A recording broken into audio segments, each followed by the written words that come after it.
आपने बहुत अच्छे से प्रिपेयर कर लिया कि प्रॉक्सी डिजाइन पैटर्न क्या होता है, इसकी डेफिनेशन क्या होती है, और इंटरव्यू के लिए भी आपने डेफिनेशन तैयार कर ली। ठीक है, नाउ द इंटरव्यू आपसे पूछता है कि आपको प्रॉक्सी डिजाइन पैटर्न कहाँ पे यूज करना है, ये आप आइडेंटिफाई कैसे करोगे। तो चलो सबसे पहले मैं आपको बताता हूँ। तो द क्वेश्चन इज, तो सबसे इंपॉर्टेंट क्वेश्चन आता है कि आप कैसे डिसाइड करोगे कि how to identify when to use the proxy design pattern. तो चलो, तो इसके वन बाय वन मैं आपको बताता हूं कि कहां पे यूज करना होता है, कहां पे यूज नहीं करना होता है।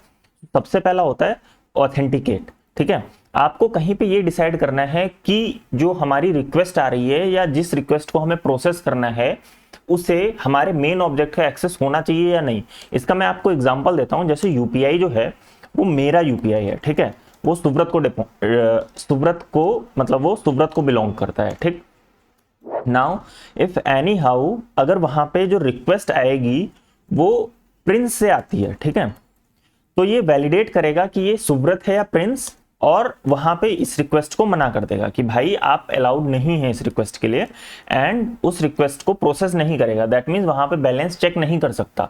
अगर सुब्रत के अलावा वहां पे कोई भी बैलेंस चेक करने आएगा जिसको यूपीआई पिन सही से नहीं पता है, तो वो चेक नहीं कर सकता कि आपके अकाउंट में कितना बैलेंस है।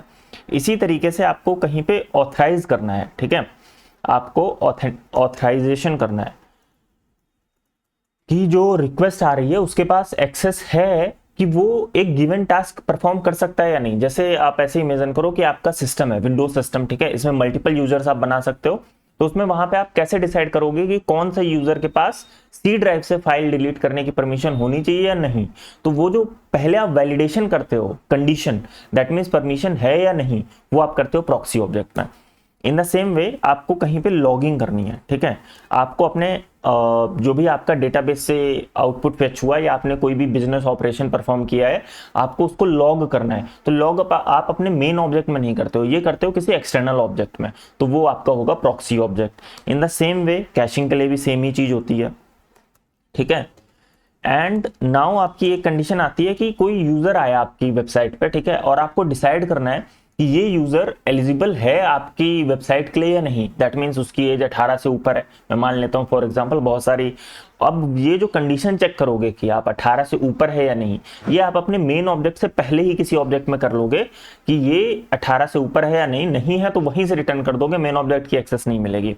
तो यहां पे भी आप यूज करते हो proxy design pattern, decide whether to create object और नॉट, ठीक है, ऑब्जेक्ट और नॉट। तो ये सारे क्वेश्चंस आते हैं कि आपको अपने ऑब्जेक्ट से पहले कोई और दूसरा फिल्टर ऑब्जेक्ट, प्रॉक्सी ऑब्जेक्ट रखना है या नहीं रखना है। स्प्रिंग बूट, फिल्टर चेन, यही सेम एग्जांपल यूज करते हैं प्रॉक्सी डिजाइन पैटर्न का ही इंप्लीमेंटेशन करने के लिए।